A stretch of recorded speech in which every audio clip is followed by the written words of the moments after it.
खूब शीघ्र cinema hall को आसुछि ओडिया चलचित्र आशिक दीवाना। महादेव प्रोडक्शन द्वारा निर्मित यह चलचित्र शुभ मुहूर्त कटक त्रिशूलिया स्थित घटेश्वर महादेव मंदिर प्रांगण में अनुष्ठित होइछे। शुभ मुहूर्त कार्यक्रम में मुख्य अतिथि भाव में वरिष्ठ प्रयोजक अक्षय परिजा जोगदे अन्य कलाकार मध्य पप्पू पम्पम मिट्टू मिथुन प्रमुख सामिल होते। इस सिनेमा रे मुख्य भूमिका नजर आसबे नायक दीपक एवं नायिका साजिबे दुई चुलबुली नायिका रिया देव और प्रियंका पाणिग्राही। यह छड़ा प्रद्युम्न लिंका पृथ्वीराज डिस्को रेड्डी प्रमुख कलाकार भी अभिनय कर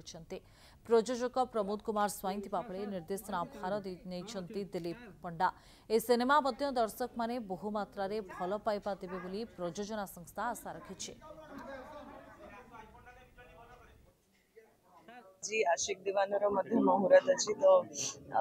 होपफुली बहुत बढ़िया काम हम बहुत बढ़िया से आपण मैंने फिल्म टा जो कंप्लीट है हॉल रे रिलीज हम आपण मैंने देखिबा एंड ढेर सारा दुईटी हिरोइन अच्छे आपण अच्छे और आउ जन अच्छे चैलेंजिंग हम कैरेक्टर जगह मो कैरेक्टर मो जगह दीटा अलग अलग डेफिनेशन अलग अलग चरित्र फिल्म रे एवं सेटा मु एबे कहले तो स्टोरीटा रिवील हो तेणु एबे कहबिनी आगुरी बहुत सारा सिनेमा करछि बट एई चरित्रटी मते बहुत भल लागिला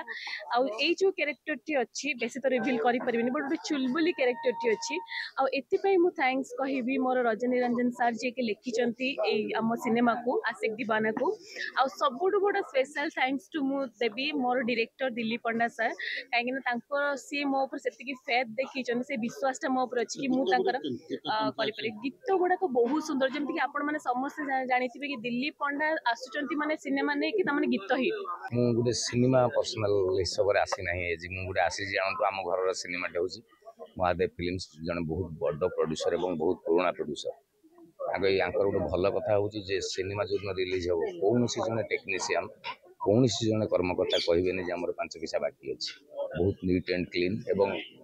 जोटा दरकार सेटा ही करती और दिलीप पंडा जी बहुत भल डायरेक्टर मु भी सिनेमा करवा कथा मत पचार आज बहुत लोग अच्छी कि नहीं मुझे मोर पर्सनल गोटे सिनेमा आरंभ हो जो मुझे टाइम दे पारे किंतु